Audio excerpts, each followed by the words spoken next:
যুবক তুমি চেষ্টা করো, অন্তরে ভয় তৈরি করো। আমাইয়াত্তাকিল্লাহ ইয়াজআল লাহু মাখরাজা, যে আল্লাহকে ভয় পায় আল্লাহ তার ব্যবস্থা করে দেয়।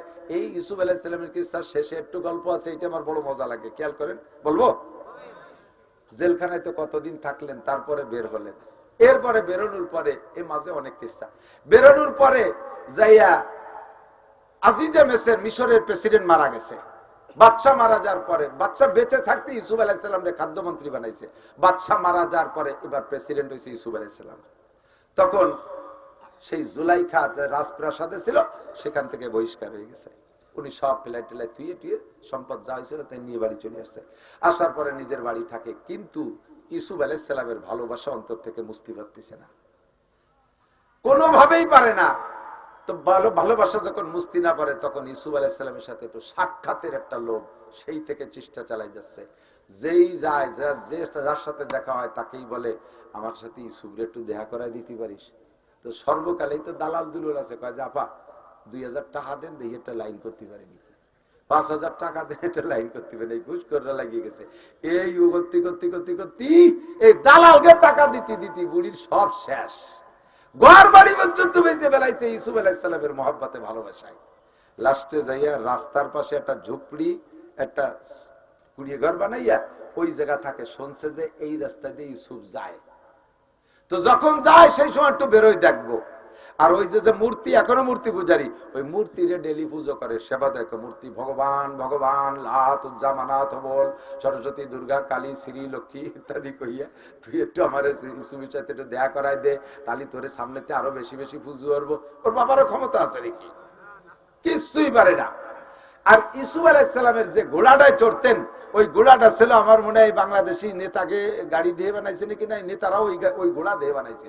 এই ঘোড়ায় পিঠে ইউসুফ আলাইহিস সালাম বসার পরে, উনি বসার পরে, আগে না, আগেও না পরেও না, উনি বসার পরে এরপরে নাক দিয়ে একটা শব্দ বেরোইতো, ওই যে সাইরেন, গাড়ির সাইরেন শব্দ না, এইরকম একটা শব্দ 3 মাইল দূরিতে শোনা যেত। তো ইউসুফ আলাইহিস সালাম তখন তো বিবাহ শাদী করছে, সংসার হয়ে গেছে, রাজা হয়ে গেছে। রাস্তা দিয়ে যখন যাইতো, তখন রাস্তার মানুষ ওনার ওই ঘোড়ার নাকের আওয়াজ শুনে টের পাইতো যে রাজা আসতেছে। হাজার হাজার মানুষ রাস্তায় এসে দাঁড়াতো, খালি ওনার এক নজর দেখিয়ে তৃপ্তি নেওয়ার জন্য। তো জুলাইখা সেই খবর পেয়ে রাস্তার পাশে বাড়ি বানাইয়া ইউসুফরে দেখবে, কিন্তু মানুষের ভিড় ঠেলায় পারে না। ডেলি ওই দেবতারে পুজো রেখে, তুই একটু চেষ্টা কর। আজকে শেষ দোয়া করে বসে, আজকে যদি তুই আমার ব্যবস্থা না করতে পারিস, তোর একদিন আর আমার 2 দিন, তোরে আমি দেখাই চালিয়ে দেবো। আজকে পুজো পাঠবো না, যাত্রা করে টেনে রাস্তায় গেছে, 2-3 মিনিট আগে চলে গেছে। আসে ওই দৌড়ে ঠ্যাং দৌড়িয়ে দোমা সার, পাথরের তো ভাঙ্গে নেই, টুয়ে দিচ্ছে। তারপর ভগবান তো একেবারে বেশি মারা যায় না। পরের দিন ওই ভগবানরে বাদ দিয়ে আলাদা কায়দায় পাক্কা ইমান তৈরি করে ওযু বানাইয়া সিজদা দিয়ে বলতেছে, রব্বে কারীম, ইউসুফের রব তুমি। উনার রব তা তো উনি জানে না, তুমি ইউসুফের রব, তোমার কাছে প্রার্থনা, রব তুমি আমাকে ইউসুফের সাথে দেখা করাই দাও। কান্নাকাটি করে রাস্তায় গেছে, যাওয়ার সাথে সাথেই দেয় যে ইউসুফ আলাইহিস সালাম সবে মাত্র আসছে। উনিও গেছে আর ইউসুফ আলাইহিস সালাম আসছে, হাত ছানি দিয়েছে। তখন জুলাইখার চেহারা টেহারা কিচ্ছু নাই, সিনার মতো কোনো রং নাই, চোখের পুতুলি উপর দিয়ে ঝুলে চোখ বন্ধ হয়ে গেছে, অন্ধ হয়ে গেছে, দেখে না। চামড়া ঝুলে গেছে, গলার চামড়া গরুর গলকম্বলের মতো ঝুলে গেছে, কিচ্ছু নাই, কুজো হয়ে গেছে। ওই অবস্থায় বুড়ো মানুষ হাত ছানি দিয়েছে, দাঁড়ান রাজা, বাচ্চা রাজা মহারাজ একটু দাঁড়ান। ইউসুফ আলাইহিস সালাম ঘোড়াকে দাঁড় করে দাঁড়াইছে। নামার পরে দাঁড়াবো, একটু নামবেন? জি নামছি। নবী তো না, তো উম্মত। কি খবর, কি ব্যাপার? আপনি কি ইউসুফ? বলে জি। আপনি আজিজের মিসরের বাড়ি ছিলেন যে ইউসুফ, সেই ইউসুফ? জুলাইখাকে দেখে ইউসুফ আলাইহিস সালাম চিনতে পারতেছে না, আর কিছুই নাই, সেই রং তামাশা কোনটা নাই, চিনতে, আর ছিঁড়া ভাঙ্গা কাপড় দিয়ে চিনারও কায়দা নাই। জি আমি সেই ইউসুফ, আমি তৎকালীন খাদ্যমন্ত্রী ছিলাম, পরে আজিজে মিসর মারা যাওয়ার পরে মিশরের বাদশা বানাইছে আমাকে আল্লাহ তাআলা, তা আপনাকেই আমি খুঁজতেছি। আপনি যদি সেই ইউসুফ হন তাহলে তো আপনি নবীও? বলে জি। তার নবী হলে তার দোয়া আল্লাহ কবুল করে। আপনি কি আমার জন্য 2টা দোয়া করবেন? আমার 3টে দাবি আপনার কাছে, 3টে দাবি কি আপনি পূরণ করবেন? তো বললেন যে যদি পূরণ করার মতো হয় করবো। বলেন। তাই যে বেশি খারাপ কিছু না। 1 নম্বর দাবি হলো, আপনি যদি আল্লাহর কাছে দোয়া করেন আল্লাহ আমার চোখ 2টি ভালো করে দিত, আমি তাহলে একটু আপনার চেহারাটা পরাণ বলে দেখতাম। তো আপনি কি সেই ইউসুফ কিনা, আপনাকে একটু আমার ভালো করে চিনে দেখার শখ।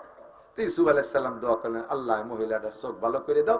সাথে সাথে চোখ ভালো হয়ে গেছে, আর চোখ খুলে গেছে, আন্দাজে হ্যাঁ সেই ইউসুফই ঠিক আছে। যখন ইউসুফ ঠিক আছে, এখন দোয়া করতে বলতেছে, বলেন আর একটা কি কাকি, তাড়াতাড়ি কর। আর একটা হলো, আপনি আমার দোয়া করেন আল্লাহর কাছে, আল্লাহ যেন আমাকে 16 বছরের যুবতীর মতো দেহ বানাই দেয়। তো ইউসুফ আলাইহিস সালাম চিন্তা হলো যে আমার একটা উম্মত, সে যদি 16 বছরের যুবতী হতে চায় তো অসুবিধা কি, দিয়ে দোয়া করে দেই, আল্লাহ তুমি এই মহিলার যুবতী বানাই দাও। যখনই দোয়া করছে সঙ্গে সঙ্গে দোয়া কবুল হয়ে গেছে, আর জুলেখা বুড়ি থেকে সেই জুলাখা হয়ে গেছে। এখন যখন 16 বছরের যুবতী দেয় যে সেই জুলেখা, ইউসুফ আলাইহিস সালাম হতভম্ব, ও আল্লাহ একইটা, যার জ্বালায় যার হয়তো এত কিছু হয়ে গেল, এদি সেই জুলেখা। এখন উনি লজ্জায় মাথা নিচু হয়ে গেছে, কিন্তু অবস্থা তো হয়ে গেছে, এখন তার প্রতিবারটা ফিরে বুড়ি বানাই দাও। এখন 3 নম্বর প্রশ্ন, বলেন তাড়াতাড়ি বলেন 3 নম্বরটা কি? 3 নম্বরটা হলো আমার বিয়ে করতে হবে, 3 নম্বর প্রস্তাব আমাকে বিয়ে করতে হবে। সেই থেকে অপেক্ষায় আছি, সেই ছোটবেলায় ভালোবাসছি, কিছুতে আমার ভুলাইতে পারে নাই। আপনি আল্লাহর নবী, সেই হিসেবে আজকে আমি আল্লাহর সাথে যোগাযোগ করে আসছি, দেবতার কপালে লাথি মেরে দিয়েছি। যে আল্লাহকে বিশ্বাস করছি সেই আল্লাহর কাছে দোয়া করে আপনি আমাকে চোখ খুলে দিয়েছেন, যুবতী বানাই দিয়েছেন, আমার বিয়ে করতে হবে। ইউসুফ আলাইহিস সালাম বললেন, কোন নবী আল্লাহর সিদ্ধান্ত দেওয়া ছাড়া নিজে কোনো সিদ্ধান্ত নেয় না। আমি উপরের সাথে আলাপ করে নেব, সেটা করেন, তাড়াতাড়ি করেন, আমার এই প্রস্তাব নিতেই হবে, কোন মতো ছাড়তে রাজি না। তখন ইউসুফ আলাইহিস সালাম সাথে যারা ছিল তাদেরকে নিয়ে চিন্তে বসলেন যে কি করা যায়। এর মধ্যে জিবরাইল এসে, তখন তো একটা পথ খুলে গেছে। তো ভাই জিবরাইল কি কয় এই মহিলা, এই ওয়াসমা ফিরে আবার বেকায়দা ফেলাই দিছে। জিবরাইল কইছে লা তাহজান ওয়ালা তাখাফ, উপরের ফয়সালা হয়ে গেছে, আপনি জুলেখারে বিয়ে করবেন। বলেন না সুবহানাল্লাহ, আপনি জুলেখারে বিয়ে করবেন, ফয়সালা উপরের থেকে হয়ে গেছে। এখন যেহেতু জিবরাইলের অনুমতি, আল্লাহর অনুমতি পাইছে, রাস্তাঘাটে তার বিয়ে করা যায় না, রাজকীয় বিয়ে হতে হবে। উনি লোক দিয়ে বাড়ি পাঠাই দিয়েছে, মহিলাকে বাড়ি নিয়ে যান, আমি অফিস করে এসে বিকেলে ফয়সালা হবে। উনি অফিসে চলে গেছেন, জুলাইখারে বাসার দিক। জুলাইখা কাছে বাসায় যাওয়ানি পরে, আগে আমার বাসায় একটু জাতীয় একটা কাজ আছে। কি কাজ? তো গেছে, সাথে যাইয়ে সেই মূর্তির গেটি ধইরিয়া মাটিতে সপা সব বাড়ি, ঠ্যাং ভাঙে, হাত ভাঙে, শয়তান তুই জীবনে আমার একটা দোয়া কবুল করাতে পারলি না। আজকে ইউসুফের রবের পর বিশ্বাস করে সিজদা দেবী, ইউসুফ রে পাইছি, আমি সবকিছু পেয়ে গেছি, তোর বাস জিহাদ দিয়ে যাই দেবো। পরে ভাঙ্গে সরে গুঁড়ো গুঁড়ো হয়ে তুই তারপরে ইউসুফ আলাইহিস সালামের বাড়ি গেছে, নিয়মতান্ত্রিক বিয়ে হয়েছে। আল্লাহর এমন কুদরত, আল্লাহর এমন কুদরত। ইউসুফ আলাইহিস সালামের আগে বিয়ে করা আরো স্ত্রী ছিল, কাহারও সন্তানের কোন সনদ খুঁজে পাওয়া যায় না। তাফসীরে জালালাইনের হাসিয়ার ভিতরে ওই বাইরে, মানে হাসিয়ারও বাইরে বেকা লাইনের ভিতরে লম্বা 2 লাইনের মধ্যে এই গল্পটা সংক্ষেপে লিখছে যে অন্য কোন স্ত্রীর থেকে সন্তান আছে বলে তা খুঁজে পাওয়া যায় না। বুড়ো কালে এই জুলাইখারে বিয়ে করার পরে 3টে সন্তান হয়েছে। তার এক সন্তানের নাম মানসা, এক সন্তানের নাম মানসা। দেখেন কোথায় যায়, সবকিছু কর্নেওয়ালা কে? এই মানসার মেয়ের নাম হলো লাইয়া। লাইয়া, লাইয়ার অপর নাম মারিয়া, রহিমা।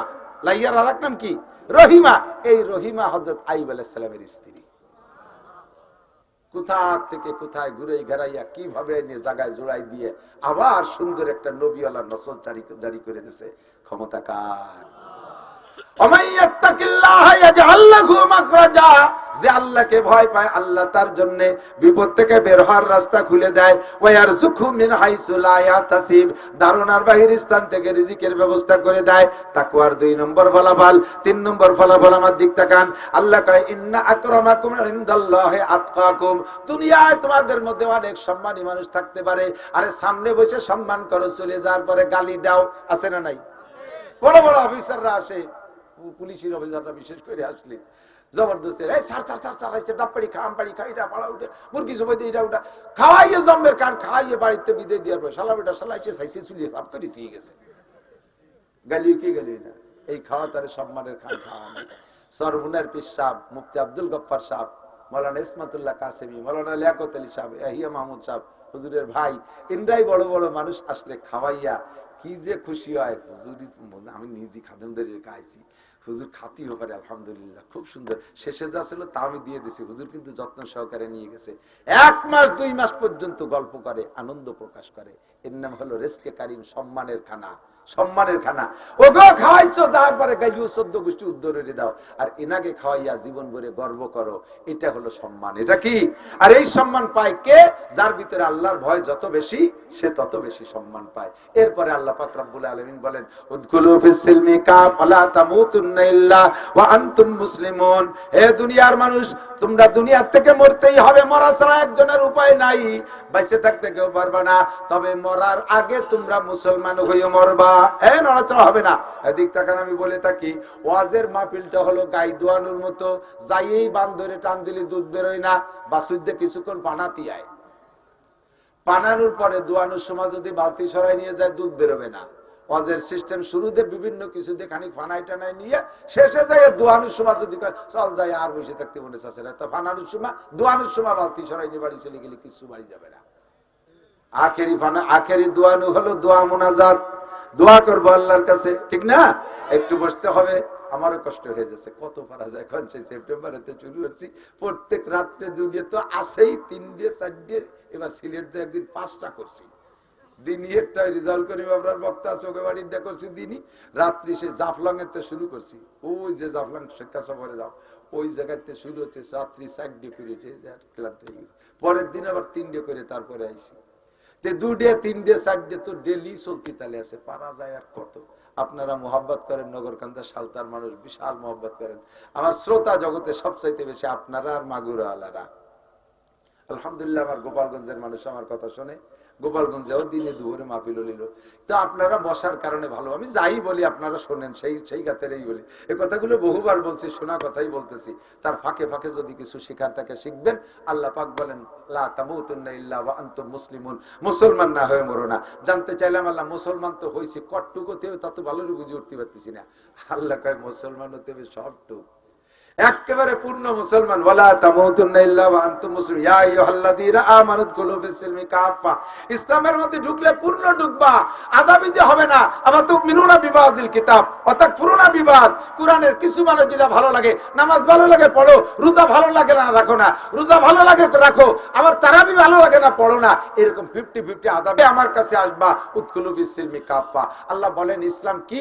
নবী পাককে বলতে বলছেন, নবী পাক বলেন বুনিয়াল ইসলাম আলা খামস। ইসলামের ছাদ দিয়ে হয়েছে 5টা খুঁটির উপরে। ইসলামের ছাদ কয়টা খুঁটি? 5টা খুঁটি। 5টা খুঁটির উপরে যদি একটা ছাদ রাখা হয় তাহলে ছাদটা থাকে। আমি দেখা একটু প্র্যাকটিক্যালে দেখেন, এদিক তাকান, এই ছাদটা আছে 5টা খুঁটির উপরে, আছে না? একটা খুঁটি যদি বাদ মার খেয়ে যায় তাহলে ছাদটা থাকবে না। একটা খুঁটি বাদ দিয়ে দিলেন, ছাদটা পড়ে গেছে। 2টে বাদ দিলেও পড়বে, 3টে বাদ দিলেও তো। খুঁটি যত কমবে তত ছাদ দুর্বল হবে। আর আমার আপনার ভিতরে, অনেকের ভিতরে 5টা খুঁটির 4টেই মার খাইছে, হয়তো এর ভিতরে কোনো মতে ইমানের খুঁটিটা একটা আছে। 1 নম্বর খুঁটি হলো আশহাদু আল্লা ইলাহা ইল্লাল্লাহ ওয়া আশহাদু আন্না মুহাম্মাদান আবদুহু ওয়া রাসূলুহু। 1 নম্বর খুঁটি হলো কালেমায়ে শাহাদাত, অন্তর থেকে বিশ্বাস করে মুখে স্বীকার করা, এই খুঁটিটা আছে। 2 নম্বর খুঁটি ইকামিস সালাহ, নামাজ কায়েম করো। 2 নম্বরে ইতাইজ যাকাত, পয়সা হলে যাকাত দাও। মৌসুমী ফসল, আমরা শুধু আমার খেয়াল, এটা জরুরি কথা খেয়াল করেন। অনেক জানা কথার ভিতরে 2টা জরুরি কথা, অজানা কথা এসে যায়। আবার জানা থাকলেও সেটা বর্তমানে ফিরে আলোচনা জরুরি। সেই হিসেবে বলি, আমরা মনে করি শুধু সোনা দানা, সোনার উপর আর নগদ টাকার উপরে জাকাত দিতে হয়, আর কোন জায়গায় জাকাত নেই। নো, আমাদের এলাকার যত জমি আছে না, মুফতিয়ানে কিরাম জরিপ করে দেখেছেন, অধিকাংশ জমি হলো উশরি জমি। আর জমির ফসল জমি যদি উশরি হয়, এর ফসলের ওসর দেওয়া ওয়াজিব। পরিমাণ কেমন? যে ফসল ফলাইতে খরচ যেমন, ওই ফসলের উপরে ওসরের হার সেরকম। যদি ফসল ফলাইতে খরচ কম হয়, মানে মোটেই খরচ না হয়, তাহলে দিতে হবে 10 ভাগের 1 ভাগ। যেমন আমাদের দেশে, আমাদের ওই অঞ্চলে হয় কলাই মুসুরি, জাস্ট শুধু বুনোই রেখে আসে, চাষও দেওয়া লাগে না। পানি চলে যাওয়ার পরে বুনোই রেখে আসে, আর পরে যে কাটিয়ে নিয়ে আসে, সার ওষুধ পানি কীটনাশক কিচ্ছু দেওয়া লাগে না। এ দিতে হবে 10 ভাগের 1 ভাগ। আপনাদের এলাকায় যে বাঁশ বাগান আছে না, বাঁশ বাগান, যদি কের বাঁশ থাকে, বেশ বাঁশ আছে, এই বাঁশের থেকে আপনার বছরের খরচের পরে যে বাঁশ থাকবে গুনিয়ে প্রত্যেক 10টা বাঁশের 1টা বাঁশ গরিব মিসকিনদের দিয়ে দিতে হবে। এটা বাঁশের ওষুধ দিতে হবে। এটা আপনার জমিনের ফসল, এটা জমিনের ফসল। আম বাগান আছে, যে আম বাগানের আম বিক্রি করেন, নিজেরা খাওয়ার পরে ব্যবসা বাণিজ্যের ভিতর দিয়ে যাইয়া লাস্টে বিক্রি করে যাক যে কয় টাকা হবে তার 10 ভাগের 1 ভাগ দিতে হবে, এটা উসরি জমিনের আম। আর বাঁশ 10টা 1টা দিতে হবে। অথচ বাঁশ যদি হুজুররা সাথে যায়, বাঁশ তো ভালো বাঁশ দেয় না, আহিয়ালা বাঁশ দেয়, যে হাইন্দে যায় সে হিন্দে দেয়। আর যদি হুজুরকে সাথে জ্ঞান যাবে, আমাকে ওই পাশে এবার দিচ্ছে হুজুরকে আহিয়ালা বাঁশ। কারণ আমরা হুজুর রাতে হুজুর, আর সব পাবলিক হলো আমলিক, পাবলিক সব আমলিক। আমাকে এলাকার মিলেইতে ডাকলে নৌকো নৌকো শোনা যায়, এত আমলিকের আমলিক। আমরা এবার বাঁশ কাটতে গেলে আমাকে আহিয়ালা বাঁশ দেয়। কিন্তু বাঁশ আমরা পাবো, বাঁশ আমরা পাবো। পেঁয়াজ, আপনাদের পেঁয়াজের পিছনে খরচ কেমন জানি না, মধ্যম খরচ হইলে 20 ভাগের 1 ভাগ, বেশি খরচ হইলে 40 ভাগের 1 ভাগ। পাটের পিছনে পরিশ্রম বেশি, পানি পুরি নাই, দূরে নিয়ে দেয়া লাগে, 40 ভাগের 1 ভাগ দিতে হবে। এই 40 ভাগের 1 ভাগ দেওয়ার আগ পর্যন্ত কালেকশন আসে যারা, তাদের সাথে চোখ রাঙ্গানি করতে পারবেন না। যদি করেন আল্লাহ তাআলা আগামীবার দেখায় ছেড়ে দেবে। এবার পেঁয়াজ কালেকশনে গেছে, যত কাটা পেঁয়াজ, ছোট পেঁয়াজ, ফুটো পেঁয়াজ তাই দিয়েছেন। আল্লাহ পাক কয় যে মৌলবীরা তোরা রাগ করিস না, যা দেশে নিয়ে আমি আগামীবার দেখাই দিবানি। বড়া পেঁয়াজের খেত পাইকে গেছে, এত বড় বড় পেঁয়াজ, 3 দিন 3টা ধুমসা বৃষ্টিতে পচায় জায়গায় শেষ। আল্লাহ বুঝলো না, আল্লাহ বুঝলো না, এই সময় আল্লাহ বুঝলো না। আল্লাহ আমি তো গতবার সাথে বুঝতে বুঝতে এই বলতে আইছি, পচা পেঁয়াজ কাটা পেঁয়াজ দিলে কিরমটা তাই বুঝানোর জন্য বৃষ্টিতে ডুবই দিছি। দেখ খেলা কারে কয়। দান কালেকশনে গেলে চিটিয়ে দান, আগাইলে দান, মাইটনে দান, খেলিও দান, এই দেবে হুজুরকে, কর করিয়ে দান দেবে না। মৌলবীরা তো যদিও নিজেরা না খায়, মাদ্রাসার জন্য আসছে, ভালো তা দিলি খুশি হয়, বেশি দিলি খুশি হয়। বতি কষ্ট হলে ওই কষ্টের কষ্ট মনে হয় না, বেশি দিলি ছাত্ররা খুশি হয়। আর ওই যে 1 পোয়া ঈশ্বর গাড়ি ওই দিন বইরে গ্রাম বইরে ঘুরি বেড়াতে বাড়ি বিরক্ত লাগে। যে বাড়ি যাবো বস্তা ভরি যাবে, ধম করে থুয়ে আসবো, আবার নেবো, আবার কষ্ট হলে এটা মজা আছে। তো সাইডে সিটে দান, আগাইলে দান দেশে কয় হুজুর আমার ভালো লাগতেছে আর কালেকশন করতে মনে হচ্ছে। আল্লাহ না শোনা, একটু ঘুরে এসো, এই যদ্দূর ঘুরবা অদ্দূরের মধ্যে আগামীবার খেলা হবে। যে বাড়ি গেছে সে বাড়ি সিটে আগাইলে মাইটে খেলিও দেশে। আল্লাহ একেবারে পুরো শখ ধরে ডাঙ্গা ধরিয়ে আগামী বছর পাকা ধানের ভিতরে ঝড় দিয়ে শিল বর্ষণ দিয়ে সব জায়গায় শেষ করে দিয়েছে। ধানের ফুল যখন বেরোইছে ওই সময় হালকা একটা বাতাস দিয়ে দিয়েছে, ফুল ঝরে গেছে, সব ধান ছিটিয়ে পড়ে গেছে। যে বুঝতে হবে 50 মন, সেই ক্ষেত্রে হয়েছে মাত্র 5 মন, 45 মন হচ্ছে সিটিয়ে। আল্লাহ বুঝলো না, আল্লাহ বুঝলো না। বেড়া ক্ষেত্রে 30,000 টান ছিলাম, তা দিবানি কাটতে। আল্লাহ কয় গত বছর আমার ছাত্রকে চিঠিয়ে দান দিয়েছি, ও গৌরব ট্যাক্স হলো, তাই বুঝানোর জন্য তোরে দিছি। এই জন্য জমিনের ফসলের ওসর যতক্ষণ পর্যন্ত আপনি পারছেন বিলুপ না করে পারবেন, অতক্ষণ পর্যন্ত বিরক্ত হবেন না। আরে ভাই এদিক তাকান, পেঁয়াজ লাগাইছেন আপনারা, দোয়া কিন্তু আপনারা করেন না। আপনারা বসে রয়েছেন যে এবার হবে, এটা হবে, সেটা হবে, ওটা হবে, এই আশা করে বসে রয়েছে যে এবার পেঁয়াজ বেছে নিজে বিয়ে করবো, ছেলেরে বিয়ে দেবো, বউরে বিয়ে দেবো, এত প্ল্যান প্রোগ্রাম। কিন্তু দোয়া করে এই মৌলবীরা, আল্লাহ দেশের পেঁয়াজ করা যেন হয়, আল্লাহ দেশের পেঁয়াজ করা যেন। আল্লাহকে তোমাকে কয় কাটা আছে? আমাকে তো একটু নাই। তা পরের গুড় পেঁয়াজের দোয়া রিস্কা, ওকে যদি হয় তাহলে আমরা একমত পাবানি।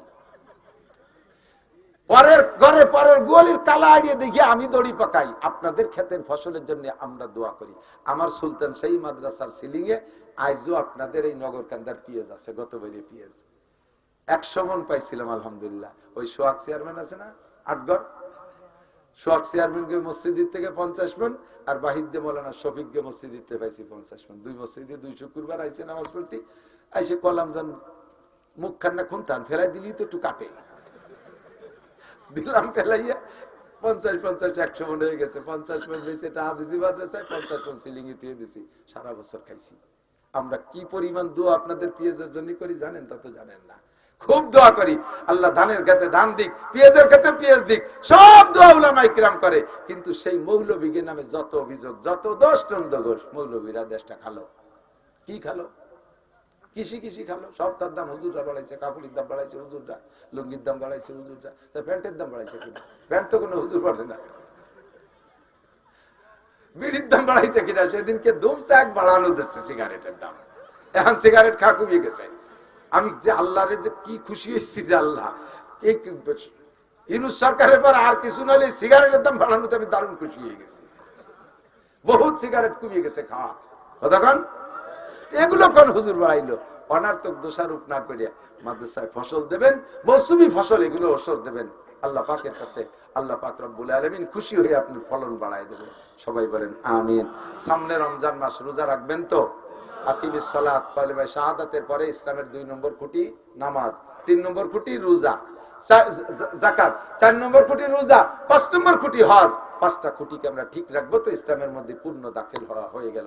রমজানে রোজা রাখবেন তো? রোজার ভিতরে একটা পজিটিভ একটা নেগেটিভ বলে আমি শেষ করে দেবো। পজিটিভ হলো রমজানে যারা রোজা রাখে ইমানের সাথে সওয়াবের আশায় আর তারাবির নামাজ সহ 5 ওয়াক্ত নামাজ পড়ে, ওই লোকটা পুরুষ হলে ঈদের নামাজ পড়বে তো, আর মহিলাও তো পড়বে না। তবে ঈদ উল ফিতরের দিন সকালবেলা এই জাতীয় রোজাদারদের জীবনে সব গুনাহ আল্লাহ মাফ করে দেয়। একটা গুনাহ থাকে না, একটা গুনাহ থাকে না, ফ্রেশ সাফ। আসসালামাতুল খামস, 5 ওয়াক্ত নামাজ গুনাহ মাফের জন্য 1 নম্বর ফিল্টার। ওয়াল জুমআতু ইলা জুমআ, গত জুমায় নামাজ পড়ছেন, আগামী জুমায় নামাজ পড়েন, 2 জুমার মাঝখানে 6 দিনের গুনাহ। রমাদান ইলা রমাদান, গত রমজানে রোজা রাখছেন, আগামী রমজানে রোজা রাখবেন। এই 3 প্রকারের ইবাদত করার পরে ঈদ উল ফিতরের দিন বান্দার আমলনামায় কোনো গুনাহ থাকে না। এ হলো পজিটিভ। নেগেটিভ কি? হুজুর বলেন কামিন সাইমিন লাইসা মিন সিয়ামি ইল্লা যামা, হাজার হাজার রোজাদারের রোজায় শুধু ভূতের উপোস পিপাসার কষ্ট ছাড়া কোনো ফায়দা হয় না, তাদের কোনো নেকি হয় না। তারা কারা? ইয়াসুমুন ওয়ালা ইউসাল্লুন, রোজা ঠিক রাখে কিন্তু নামাজ পড়ে না। গলা সমান ইফতার খাইয়ে জায়গায় পাট পাটে গড়ই পড়ছে, নামাজ পড়েছি, আজান দিছে, কয় কথা কই না, রোজা ছিলাম। ওর সাথে কথাই কয় রোজা ছিলাম, খাইয়ে দিয়ে শুয়ে রয়েছে, তারাবির ইশারা আজান যে ওর তাড়াতাড়ি মাগরিব পরিস্থিতি তারাবি ভর্তি হবে, কথা কই না, রোজা ছিলাম, কালকে আবার রোজা থাকতে হবে না, আজকের ডা ছিল আর কালকে থাকবে, এই জন্য তারাবি পড়বে না। তোমার রোজা ভূতির উপর ছাড়া 1 পয়সারও লাভ নাই। ইয়াসুমুন ওয়ালা ইস্তারিবুনাল হালাল আনিল হারাম, রোজা ঠিক রাখে কিন্তু হালাল হারাম তো মিস করে খায় না।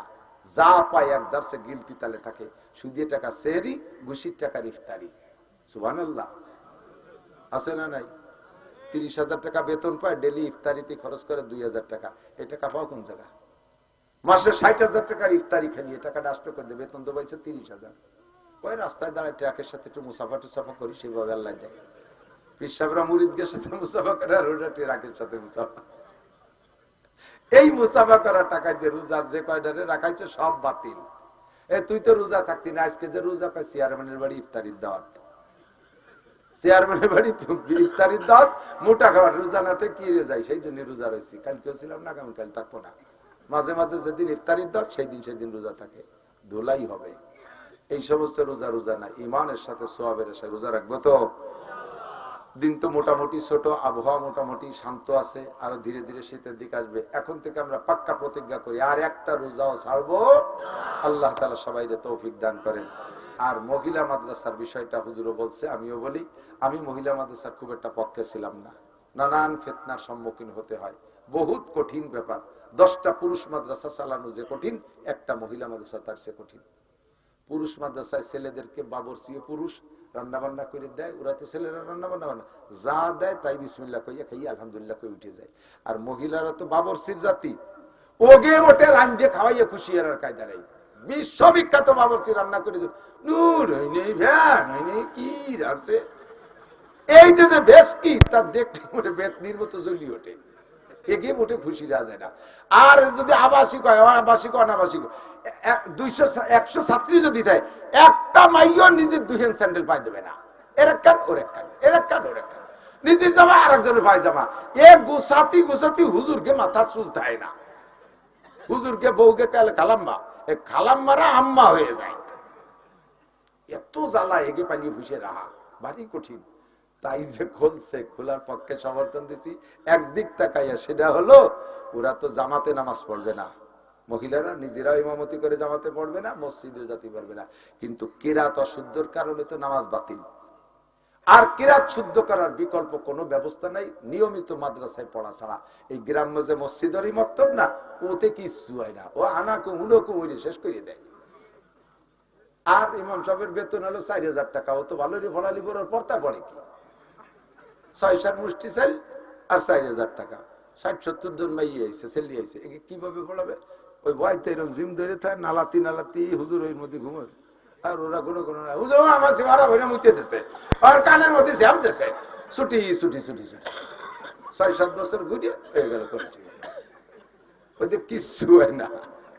আমি পড়াইছি তো, বক্তব্যের ড্রাইভারি করছি বহুদিন, কাজেই মেয়েদের শুদ্ধ করে কোরআন শরীফ পড়া, শরীয়তের মাসালা জানার জন্য মাদ্রাসায় পড়ার বিকল্প নাই। শুধু ছোট মেয়ে না, আমার এলাকার, আপনাদের এলাকার বয়স্ক মেয়েদেরকেও দেবেন, বয়স্ক মেয়েদেরকেও পড়ানো হয় এখানে। মেয়েদের বড় ছোট কোনো ভেদাভেদ নাই, দেবেন ওখান থেকে শুদ্ধ করে কোরআন শরীফ। আলহামদুলিল্লাহ এখন ফল খুব ভালো পাচ্ছি। হাজার হাজার মেয়ে মহিলারা এই বুড়োকালে কোরআন শরীফ পড়া সুন্দর করে শিখে গেছে। এটা একটা বিরাট খেদমত, এই জন্য সমর্থন করি। তবে পালা ভারী কঠিন বললাম না, তিন গোষ্ঠীর কোন সিজন না উঠলি কোথাও যার কায়দা নাই। তিনজনের, একজন হলো তাল গাছ কাটা গাছি, 3 বেলা গাছে উঠা লাগে, 1 বেলা জট না টানলি ভিড়ে বেলায় রস থাকে না। ও সিজন উঠার আগে শ্বশুর মূল্য যার কায়দা নেই। আরেকটা হলো পোল্ট্রির ফার্ম করে যার আগে সিল্লি উঠার আগে যার কায়দা নেই কোনো জায়গা। যদি কোনো জায়গা 2 রাতে এসে দেয় বাট ফুলু অ্যানথ্রাক্স, তারপরে শিয়াল মিয়েলে মারি জড়িয়ে শরীর সর্বনাশ করে গেছে। এই চিল্লি উঠার আগে কোথাও যাওয়ার কাজে। আর এই মহিলা মাদ্রাসা তুইও হুজুরি কোন জায়গা যাওয়ার কাজে নেই। পোল্ট্রির ফার্মের পাশে তো বাগাইনি 4 পাইয়ে শিয়াল করে, ওরা তার গাঁজা বা খায় না। আরে মহিলা মাদ্রাসার পাশে 2 পাইয়ে গাঁজা খা শিয়াল কুক মারতে তালে তাই। এর আইবার পাহারা দিতে হুজুরির ঘুম নাই। ওদিকে পুরুষ মাদ্রাসা বাহির দেয়া লাগে ছাড়িয়ে দেয়, পুরো দেশ শসে ফেলায়। মদিনাতুল কাছে বুরুলকে ছাড়িয়ে দেয়, বাঁশ খুঁটি আগান বাগান দিয়ে সব কাটি কুটি নিয়ে পড়ে না। কতকালে এই মহিলা মাদ্রাসার মেয়েকে যদি ছাড়িয়ে দেয় যে ফাঁসতে বাঁশ কাটি নিয়ে সঙ্গে বাগানের, ওর একটাও ফিরে আসবে। 8 বাজারে যদি কালেকশনে বেটে আসবে ফিরে। কত বড় বিপদ। না দেবে সরকার টাকা, না পারে তারা কালেকশন করতে। এই সব চিনতে হুজুরির মাথায়। আবার হুজুর এখান থেকে প্রোটেকশন দিচ্ছে। আদর্শ মা, আদর্শ মা না হলে আদর্শ সন্তানের আশা করা যায় না। মা ভালো তো সন্তান ভালো। কাজেই এই মাদ্রাসাগুলোকে আমাদের পালিয়ে পুষে রাখতে হবে। পুরুষ মাদ্রাসাতে আসলে পিএস দেন, আগই দিয়েছেন, এদের একটু দিয়েন, এদের জন্য এটা বরাদ্দ রাখেন। এরা অসহায় অবলা, এমন এমন মেয়ে আছে যাদের মা বাপ কেউ নাই, চির অসহায়। ওদেরকে পালিয়ে বুঝে বড় করে হুজুরের বিয়েও দিয়ে দিতে হবে। সেই মেয়েটারে ছেলে খুঁজে তারা বিয়েও দিতে হবে, তার যা যা লাগে সব দিতে হবে। এমন এমন তা চলে আসে। তা আপনার সন্তানরা আপনার আব্বাকে ডাক দেয়, যা চাই তাই দেন। এ মেয়েগুলোর কেউ নেই, আমরা একটু তাদের পাশে থাকতে পারবো না ইনশাআল্লাহ? এই মাদ্রাসায় সিজন হলে কিছু পিএস আপনি আগয় দেবেন, একে তো আনতে যার কেউ নেই, একটু আগয় দেবেন। এরকম কি কেউ আছেন যে হ্যাঁ এখানে আমি ইনশাআল্লাহ পিএস দিয়ে যাবো, এখানে পিএস দিয়ে যাবো? যা দেন, 2 কেজি দেন, 5 কেজি দেন, 10 কেজি দেন, একটু হাত দেখেন না, একে আগয় দিয়ে যাবেন। আপনি দেবেন ইনশাআল্লাহ, দেবেন ইনশাআল্লাহ। 5, 10, 20 কেজি, 50 কেজি, 1 মণ পিএস এদেরকে আগয় দিয়ে যাবেন। আল্লাহ পাক আপনাকে এদের দোয়ায় আপনার জমিনের মধ্যে ফসল বাড়ায় দেবে ইনশাআল্লাহ। আল্লাহ কবুল করুক, বলেন আমিন। আর বলবো না, দোয়া করবো ইনশাআল্লাহ। সুবহানাল্লাহি বিহামদি, সুবহানাল্লাহিল আযীম, সুবহানাকাল্লাহুম্মা বিহামদিকা আশহাদু আল্লা ইলাহা ইল্লা আনতা আস্তাগফিরুকা ওয়া আতুবু ইলাইক।